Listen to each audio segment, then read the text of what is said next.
Eureka eureka मिल गया Archimedes principle of बोयंसी। आज बात करेंगे सबकॉन्शियस माइंड की, आज बात करेंगे अवचेतन मन की। अगर आपने अभी तक इस चैनल को सब्सक्राइब नहीं किया है तो ज़रूर सब्सक्राइब कर लीजिए, बेल आइकन को हिट कर लीजिए, लाइक डिसलाइक शेयर कमेंट कुछ भी कीजिए। आगे बढ़ते हैं। Number 1 first important point, subconscious क्या है, अवचेतन मन क्या है। देखिए, सबकॉन्शियस माइंड बेसिकली आपके ब्रेन का वो पार्ट है, वो एक्टिविटी है जो अपने आप गवर्न होता है। इसको ऐसे समझ लीजिए कि अगर आपके ब्रेन के 2 पार्ट्स किए जाएं तो 5% तो आपका आएगा कॉन्शियस पार्ट और 95% आपका आएगा सबकॉन्शियस पार्ट। तो अगर आप सोचते हैं कि आप चल रहे हैं, जो आप सोच रहे हैं उसकी वजह से सब कुछ हो रहा है, बट आइडियली 95% तो नीचे छुपा हुआ है। एक आइसबर्ग को इस तरह से सोच के देखिए, आइसबर्ग जो समुद्र में होता है, जिसमें कई बार नाव या शिप्स टकरा जाते हैं। क्यों टकरा जाते हैं? क्योंकि आइसबर्ग का सिर्फ इतना सा हिस्सा दिखाई देता है, लेकिन उसका 95% एरिया नीचे होता है। इसी तरीके से आपका सबकॉन्शियस ब्रेन होता है, सबकॉन्शियस माइंड होता है। सबकॉन्शियस ब्रेन के बारे में डॉक्टर जोसेफ मर्फी ने बहुत अच्छी बात कही है। उन्होंने ये बोला है कि सबकॉन्शियस माइंड जो होता है वो सजेशन से चलता है। वो कभी भी आपकी बात की अवमानना नहीं कर सकता, वो आपके बात को कभी भी निगेट नहीं कर सकता, वो आपके साथ कभी भी आर्ग्यू नहीं कर सकता।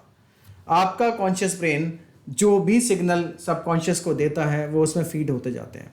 मैं अगर आपसे बात करूं सबकॉन्शियस ब्रेन की, तो सबकॉन्शियस ब्रेन आपका डेवलपमेंट बचपन से ही चालू हो जाता है। ये इन्फ्लुएंस होता है आपकी सोसाइटी से, आपके कल्चर से। इवन आपने बचपन में क्या सुना है पेरेंट्स से, यानी कि अगर बचपन में आपने ये भी सुना है कि पैसा कमाना मुश्किल है, या आपने ये सुना है कि ज़िंदगी बहुत स्ट्रगल है, या आपने ये सुना है कि लाइफ में दिक्कतें तो आनी इंपॉर्टेंट है, वो आएंगी ही आएंगी, तो ये सबकॉन्शियस में आपकी फीडिंग हो चुकी है और इसको रीप्रोग्रामिंग आपको करनी पड़ेगी। नहीं तो बार बार अगर आपके सामने कुछ ऐसी चीज़ें आती हैं जो होती जा रही हैं, कहीं ना कहीं देखिए वो सबकॉन्शियस फीडिंग है उस बात की, सबकॉन्शियस कुछ ना कुछ हुआ है। इंपॉर्टेंट पॉइंट, सबकॉन्शियस क्या करता है? देखिए, सबकॉन्शियस के फंक्शन क्या है। सबकॉन्शियस या अवचेतन मन, इस यहाँ पूरा सारा का सारा स्टोरेज है आपकी मेमोरीज का, आपके एक्सपीरियंस का। आप भूल जाते हैं, मैं भूल जाता हूँ दिन भर में जो कुछ देखा है, लेकिन नींद में ये सबकॉन्शियस ब्रेन, जब ब्रेन ड्रीम्स क्रिएट करता है, वहाँ पे भी ये सारी चीज़ें अपने आप बन के आ जाती हैं। आप सोचिए कि आपको 20 साल 25 साल पुरानी कोई बात एकदम से याद आ जाती है। कॉन्शियस ब्रेन याद करने की कोशिश करता है। आप किसी एग्जाम में कोई पेपर दे रहे होते हैं, या एग्जाम रूम में आपका जो क्वेश्चन पेपर सॉल्व कर रहे होते हैं वो आपको याद नहीं आता है, लेकिन जैसे ही आप एग्जाम रूम से बाहर आते हैं सारा क्वेश्चन भी याद आ जाता है, आपको सारा पेपर भी आपको समझ में आ जाता है। बहुत कुछ ऐसा होता है। उस समय पे हो सकता है कि आपके कॉन्शियस ब्रेन ने बहुत कोशिश करी, लेकिन सबकॉन्शियस से आंसर नहीं मिले, तो फिर आपको आंसर्स नहीं मिलते हैं। दूसरा, सबकॉन्शियस ब्रेन आपके बिहेवियर के थ्रू भी इन्फ्लुएंस होता है और आपके बिहेवियर को इन्फ्लुएंस भी करता है। बेसिकली सबकॉन्शियस यानी कि आपके जो बचपन से लेके अब तक आपके अवचेतन में जो बातें जा चुकी हैं, आपके सबकॉन्शियस में जो चीज़ें जा चुकी हैं, उसका टेप रिकॉर्डर ही अब आपके ब्रेन में बैकग्राउंड में चलता है। आपको लगता है कि स्ट्रगल है, आपको लगता है कि फेलियर है, तो ये सारी चीज़ें आपके सामने आएंगी। आपकी जितनी भी मेमोरीज हुई हैं, तो ये उसका स्टोरेज है। आपकी जो हैबिट्स फॉर्म होती हैं, जिस भी तरीके की हैबिट है, मान लेते हैं आपको काम को टालम टोल करना अच्छा लगता है या नहीं अच्छा लगता है, but still you are able to just go away from the work, you are not able to continue the work. आप अपने वर्क को या अपने काम को प्रायोरिटी नहीं दे पाते हैं, तो हो सकता है कि आपके सबकॉन्शियस में कुछ ऐसा है, या आपके सबकॉन्शियस में कुछ ऐसा जा चुका है जो आपको अलाउ नहीं करता है। कई बार आप बहुत सारी ऐसे एफर्ट डालते हैं, बट एफर्ट डालने के बाद भी रिजल्ट्स नहीं आ रहे, तो कहीं ना कहीं आपके सबकॉन्शियस की बात है वो। जोसेफ मर्फी ने कहा है कि the only path by which another person can upset you is through your own thoughts. अब इसका कॉन्शियस माइंड के साथ कैसे इंटरेक्शन है वो समझते हैं। देखिए, सबकॉन्शियस और कॉन्शियस का इंटरेक्शन इस तरीके से होता है कि ये इनपुट, जो कॉन्शियस ब्रेन है वो इनपुट देता है सबकॉन्शियस को। दिन भर में आपने जो सोचा, आपने जो किया, वो आपके सबकॉन्शियस को इनपुट मिलते रहेंगे। आपकी इमोशनल और इंस्ट्रक्शनल ड्राइव, बेसिकली ये जो भी हैं, डॉक्टर जो डिस्पेंजा को मैं बहुत अच्छे तरीके से बिलीव करता हूँ। मैं चाहता हूँ कि उनकी बातें भी लोगों तक पहुँचें। वो कहते हैं कि your thoughts are electric, yes your thoughts are electric, आपके थॉट्स के अंदर इलेक्ट्रिक पावर है, and your feelings are magnetic. Your thoughts are electric, your feelings are magnetic. The way how you think and how you feel creates your personality, and your personality is nothing but your personal reality. यानी कि जो आपके thoughts हैं वो उनके अंदर electrical power है. ऐसा कहा भी गया है कि आपके थॉट्स के अंदर 12 वोल्ट तक की पावर होती है. So your thoughts are electric, your feelings are magnetic. यानी कि जिस तरह की फीलिंग्स आप रख रहे हैं, इसलिए बार बार कहा गया ग्रेटिट्यूड या शुक्राना की फीलिंग बहुत इंपॉर्टेंट है. जैसे आप ग्रेटिट्यूड में होते हैं, अहोभाव में होते हैं, उसी तरीके की चीज़ें आप मैग्नेट की तरह अट्रैक्ट करते हो. So your thoughts are electric, your feelings are magnetic. How you think and how you feel creates a state of being. How you think and how you feel creates a state of being. A state of being is nothing but a personality. A state of being is nothing but a personality. And your personality creates nothing but your personal reality.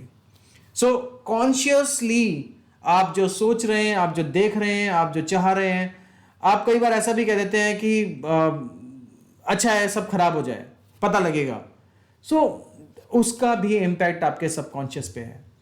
मैंने जो भी trainings past में attend करी हैं, one of the finest training was landmark. अब even कहीं और जाने की ज़रूरत भी नहीं है, आप अपनी गीता में पढ़ सकते हैं. गीता में ये बात को देख सकते हैं कि सृष्टि, आपके जो वर्ड हैं, आपके वर्ड में पावर है. Your word creates your own word. आपके मुंह में सरस्वती कह लीजिए या ब्रह्मा कह लीजिए. आप अगर श्री कृष्ण को याद करें तो श्री कृष्ण जब छोटे थे अपने घर में यशोदा मैया के पास, उन्होंने जब नाराज़ हो गई यशोदा मैया किसी बात से, उन्होंने मुंह में कुछ रख लिया तो मक्खन ही था, तो उन्होंने बोला कि दिखाओ. तो जैसे ही उन्होंने मुंह खोला तो उस मुंह में ब्रह्मांड दिखाई दिया.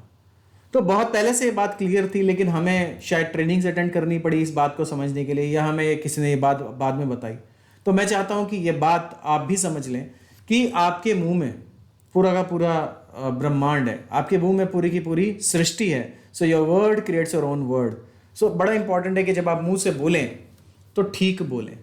कई बार हम गुस्से में गलत बोल देते हैं, उसका भी इम्पैक्ट हमारे ऊपर आता है, बिकॉज सबकॉन्शियस कह रहा है मैं सुन रहा हूँ, तथास्तु, जो आपने बोला अहो यही होगा.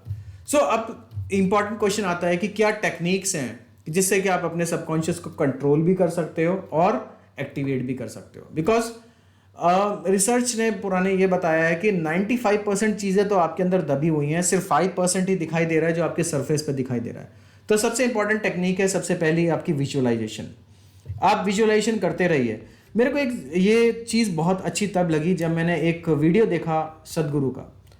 तो श्री जग्गी वासुदेव ने उस वीडियो में बोला कि आप अपने ब्रेन में मेमोरीज बनाते रहते हो, वीडियोस बनाते हो या मूवीज़ बनाते हो, मेंटल मूवीज़.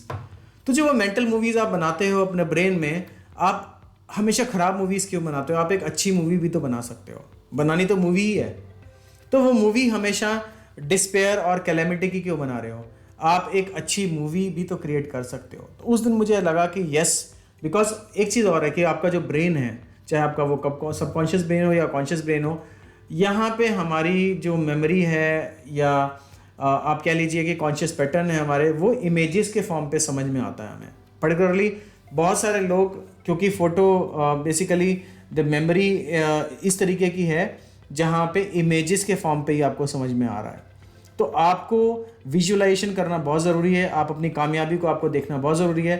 देखिए, इस टॉपिक के ऊपर एक बहुत अच्छी बुक है जिससे मैंने काफ़ी फ़ायदा उठाया. मेरे MBA प्रोग्राम में मुझे बोलना भी नहीं आता था, टांगे कांपती थी, लगता था कि प्रेजेंटेशन कैसे दूंगा. लेकिन जब power of your subconscious mind book को मैंने पढ़ा, डॉक्टर जोसेफ मर्फी की, तो फिर एक दिन ऐसा आया कि जब ऐसी प्रेजेंटेशन हो गई कि पूरे इंस्टीट्यूट में वाह वाह हो गई. पूरा जो जहाँ से मैंने MBA प्रोग्राम अपना PGDBM किया, वहाँ वाह वाह हो गई सब लोगों के बीच में.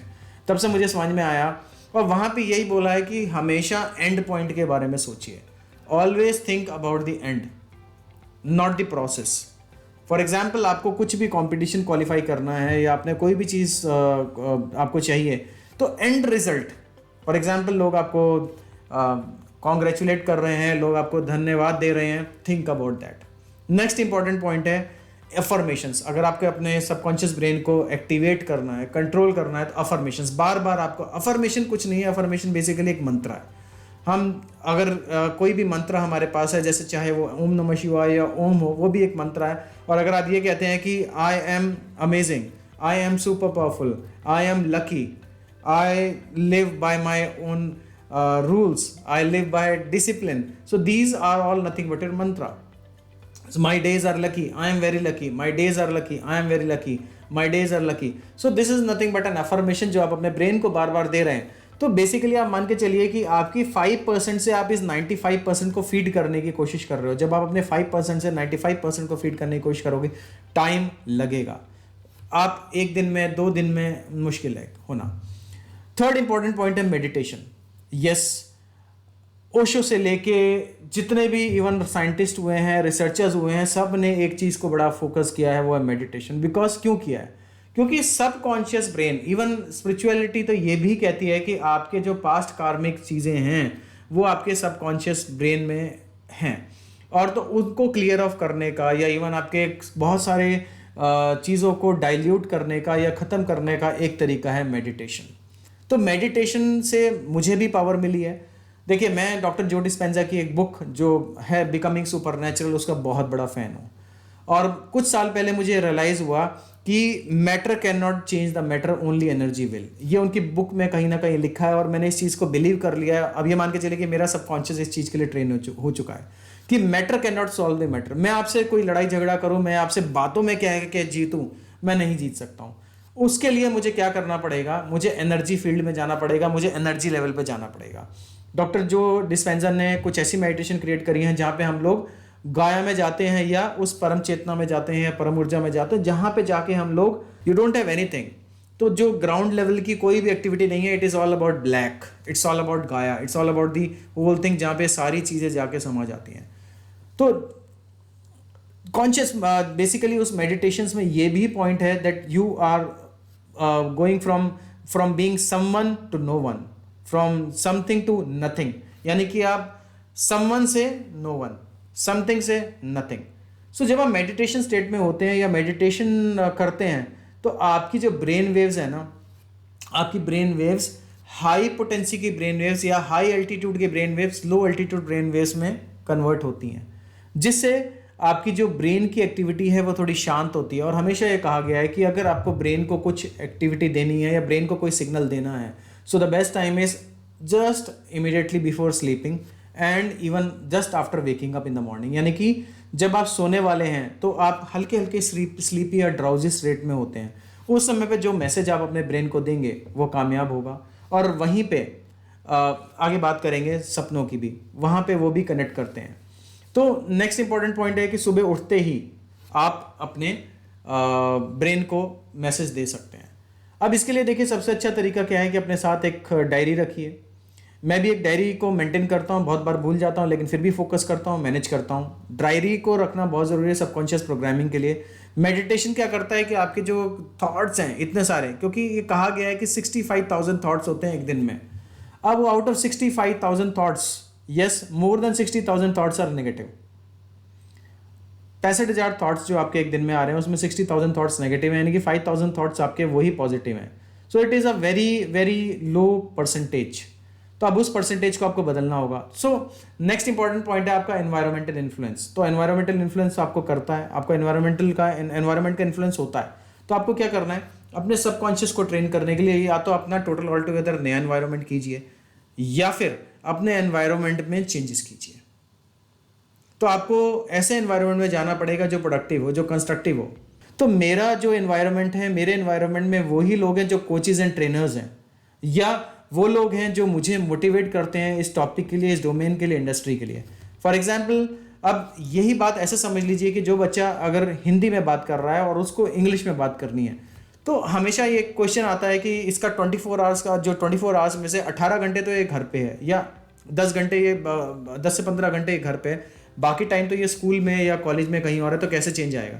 तो अल्टीमेटली उसको अपना खुद का माहौल ही चेंज करना पड़ेगा, यानी कि एनवायरमेंटल इन्फ्लुएंस को टोटल चेंज करना पड़ेगा। Next important point is conscious writing. लगातार आप सुबह उठते ही, एक बुक है द आर्टिस्ट वे।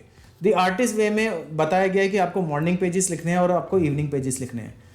मेरे साथ लास्ट टू लास्ट ईयर एक ऐसी एक्टिविटी हुई जहाँ पे मैं ब्रेन के थॉट्स को रोक नहीं पा रहा था। मैं बहुत परेशान था कि क्या करूँ। तो फिर मैंने अपने सारे थॉट्स को एज इट इज जो आ रहे थे लिखना चालू किया, तो ये एक बड़ी इंपॉर्टेंट एक्टिविटी है अपने सबकॉन्शियस को एक्टिवेट करने की या कंट्रोल करने की, कि कॉन्शियस थॉट्स जो आ रहे हैं आपने कुछ भी रोकना नहीं है। आपको इवन आपके मन में सुबह उठते ही आ रहा है ना, कई बार आप दुखी फील करते हैं, अब ये सुबह उठते ही दुखी फील कर रहे हैं, अब आप सोच रहे हैं ऐसा क्यों हो रहा है। अल्टीमेटली आप लिख लीजिए। फॉर एग्जाम्पल आपके ब्रेन में ये भी आ रहा है कि तुमने लाइफ में कुछ नहीं किया, दिक्कतें हैं, you are good not good, you are bad, keep writing your thoughts. So conscious writing. Next is dream analysis. तो रात को जो आपको ड्रीम्स आ रहे हैं, ड्रीम्स अच्छा इंटरप्रिटेशन कर देते हैं। आप अगर अपने ड्रीम्स को लिखना चालू करें तो कुछ एक्टिविटी आपको वहां से मिल जाएगी। Next is reprogramming. देखिए नेगेटिव थॉट्स आपके होते रहेंगे, नेगेटिव ब्रेन के थॉट्स को आपको रीप्रोग्राम करते रहना है। अब ऐसे समझ लीजिए कि ये जो आपका ये जो सबकॉन्शियस है ना, अब यहाँ पे चिकना खड़े वाली बात हो चुकी है। यहाँ पे आपको बार बार आप सोच रहे हैं कि मैंने 4 दिन या 10 दिन या 15 दिन कुछ अच्छा किया, मैंने पॉजिटिव रहा, मैंने पॉजिटिव किताबें पढ़ी, मैंने रीप्रोग्रामिंग करी, मैंने नेगेटिव थॉट्स को पॉजिटिव थॉट्स में कन्वर्ट किया, हुआ कुछ नहीं। 95% है वो। सिर्फ इतने से 5% से आप उस 95% के साथ, कहते हैं ना कि आप 95% के साथ कनेक्ट कर रहे हो, या 95% के साथ आप कोशिश कर रहे हो 95% को चेंज करने की अपनी 5% की छोटी सी राइफल से। और इतनी बड़ी मशीन गन, फॉर एग्जांपल एक छोटी सी जो पिस्टल है, उससे आप मशीन गन के साथ आप कॉम्पीट कर रहे हो। So that is very important कि आप अपने थॉट्स को, इमोशंस को कंट्रोल करें। देखिए एक स्ट्रेंजर्स सीक्रेट एक ऑडियो है, क्योंकि मैं टीचिंग ट्रेनिंग कम्युनिटी में हूँ, तो हमारे मेंटर की तरफ से मुझे पहली बार ये पता लगा कि एक ऑडियो है called strangers secret in the world. उसको मैं रेगुलरली सुनता हूँ। उसको रेगुलरली सुनने से होता क्या है कि strangers secret in the world create करता है सारी प्रोग्रामिंग, आपके सबकॉन्शियस ब्रेन को एक्टिवेट भी करता है और कंट्रोल भी करता है। अगर आपने सर्च करना हो तो यूट्यूब पे आप सर्च कर सकते हैं strangers secret in the world. मैंने इंग्लिश में उसका जो वीडियो है वो कंप्लीट किया हुआ है, और अगर आप चाहते हैं कि उसका एक पूरा का पूरा एनालिसिस किया जाए हिंदी में, या हिंदी वाले ऑडियो को पूरा समझा जाए, उसे डिकोड किया जाए कि strangers secret in the world में क्या कहा गया है, तो उसके ऊपर मैं ज़रूर बात करूँगा। कमेंट में ज़रूर लिख दीजिए आपको इस वीडियो से अभी तक क्या मिला या आपको क्या मिल रहा है। नेक्स्ट इंपॉर्टेंट पॉइंट है कि गोल राइटिंग। देखिए जैसे विजुअलाइजेशन इंपॉर्टेंट है, एक इंपॉर्टेंट पॉइंट है गोल राइटिंग। अपने गोल्स को लिखते रहिए, बिकॉज हमें भूल जाने की बहुत आदत है। एक कहा भी गया है कि the people who are writing goals they are able to achieve 2x more than the people who are not writing the goals. जो लोग गोल्स अपने लिख नहीं रहे हैं उनसे ज़्यादा वो लोग कामयाब होंगे जो अपने गोल्स को लिख रहे हैं। एक पेपर पे, कहीं ज़रूरत भी नहीं है, आप एक छोटे से एक पेपर पे, अगर आप कहेंगे तो मैं उसका भी डिटेल एक वीडियो बना दूँ, एक छोटे से एक पेपर पे लिख दीजिए आपका गोल क्या है। मैंने इस टेक्निक के थ्रू जब फिजिकल कोचिंग में बहुत स्टूडेंट्स को मैंने बात लिखवाई, I am so happy and grateful that, और इसके बाद आप अपना जो भी आपने अचीव कर लिया उसको लिख लीजिए। फॉर एग्जाम्पल आप यूपीएससी की तैयारी कर रहे हैं, या फिर आप किसी कॉम्पिटिशन की तैयारी कर रहे हैं। फॉर एग्जाम्पल आप यूपीएससी कर रहे हैं, क्योंकि इंडिया में बहुत लोगों का ड्रीम होता है, तो आपको बार बार इस गोल कार्ड को पढ़ना। I am so happy and grateful that I am now an IAS officer and contributing to the citizens of the country. I am so happy and grateful that my parents are happy, my country is happy, my society is happy. तो ये आप जब आप इस thought को बार बार पढ़ेंगे तो कई सारे काम होंगे। आपका गोल बार बार आपको दिखेगा। नंबर 2, विजुअलाइजेशन भी आपका पक्का होगा। नंबर 3, आपका अफर्मेशन भी यहीं से हो जाएगा। और धीरे धीरे जब आप इसके बारे में ज़्यादा सोचना शुरू कर देंगे तो आप हो सकता है कि अपने आप को एक IAS ऑफिसर की तरह काम करता हुआ देखें। नॉर्मली होता क्या है, मैं आपको बताऊं कि जब आप किसी पॉजिटिव बात के बारे में या पॉजिटिव थॉट के बारे में सोचते हैं, सबकॉन्शियस तो पैटर्न आप दे ही रहे होते हैं कॉन्शियस से, मुंह से बोल के, मुंह से आपने बोला कि मैं ये हूँ, लेकिन बैक ऑफ द माइंड आपके पीछे से एक आवाज़ आती है, जैसे आप कहते हैं छोटी आवाज़, दैट्स कॉल्ड लिटिल वॉइस, चल झूठे। तो बार बार ये सारी चीज़ें होंगी, लेकिन एक कहावत है fake it till you make it. तो यानी कि आप IAS अभी नहीं बने हैं, लेकिन आपको बार बार इस तरीके से काम करना है कि आप IAS बन गए हैं। एंड रिजल्ट को देखना है, उस एंड रिजल्ट को सोचना है। कितने लोग कर पाएंगे, कितने लोग नहीं कर पाएंगे, that's again a different part of the thing. But आपका जो भी गोल है उसको आप अचीव करता हुआ देख लीजिए, यानी कि वो ऑलरेडी अचीव हो चुका है। उसको अचीव होने के बाद आप क्या सोच रहे हैं, आप किससे बात कर रहे हैं, कौन आपको कॉन्ग्रेचुलेट कर रहा है, उस प्रोसेस में बाद में आपने क्या क्या किया, वो सारे थॉट्स को विजुअलाइज कीजिए। That's very important. वीडियो थोड़ा लंबा हो गया है बट इम्पॉर्टेंट था, मुझे लगा कि this is very important for you, so keep watching. Video अगर आपको अच्छा लगा हो तो लाइक कर दीजिए, सब्सक्राइब कर दीजिए इस चैनल को, सब्सक्राइब नहीं किया हो तो। अगर आपको अच्छा ना लगा हो तो डिसलाइक कर दीजिए। वीडियो थोड़ा लंबा है बट इंपॉर्टेंट है। Thank you very much. This is doctor Ashish Chuneja, your digital leap coach, signing off for the day. Bye for now.